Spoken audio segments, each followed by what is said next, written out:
Okay, so this board break is going to be our back elbow strike, okay? So it's a little different setup than our forward elbow strike that we've done in the past. For this one, if I'm breaking with my right side, his left side is going to be on top this time for the board. So he's going to be caddy corner, line horizontal, just like our normal elbow strike, okay? But this time, my right arm is breaking, I want his left side on top for his hand and his left foot in back. The reason for this is because I'm going to be facing away from the board, and as I come through, my right leg is stepping in, where if he had his feet switched, I would be stepping on him or running into him. I wouldn't get good power and rotation. So we want to avoid that by making sure the board holder's foot is behind us as we're stepping into the break.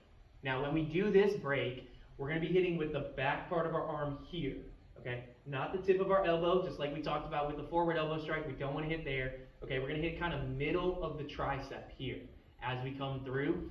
Think about it like if you're pulling a lawnmower, right? If you're starting that lawnmower chain and pulling backwards, if you even know what a lawnmower is, that's an even better thing for you guys, right? But you're going to use this rotation here to make sure that that back hip is coming towards the board as you're breaking, and then you make contact here as you pull through the targets, okay? So this one, I highly recommend the double step because that's going to get you even more speed, and speed is going to be your best friend when it comes to this board break in particular over some of the others.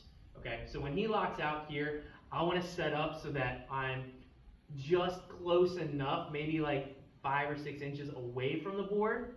Okay, maybe a little bit closer than that, just kind of depending. You want to kind of chicken wing out, so make sure that when you touch the board, the middle of your arm is hitting right here in the center of the board. And again, I don't want it too high, so I don't want to be angling up or down, right? I want the line to be right around the center of my shoulder, okay? We don't want it up at the top or the bottom of the shoulder, because then we're having to play with angles too much. So if I lower it down just a little bit, now it's like right in the center of my shoulder, which is where I want it, okay? So from here, then I can take my step out, and if you want to take a practice step in, it's going to look a little differently than our normal double steps, again, because we're going backwards. So our double step in for this one is here where I'm kind of stepping behind, and then as this foot loads up, that's where I'm getting ready to do my strike, and then I step in as I break, and you'll see when I actually break it, I'll have some more hip rotation in there as I go. Another thing that we've seen in the past is you start your break a little late, so you get to the board and you're pretty much level with the board as you're starting to do your pull, so you lose a lot of that rotation. You got to start a little bit ahead of the board as you do your pull, so that allows you to rotate into it to break the board. So you almost want to end, almost, facing your board holder as you finish.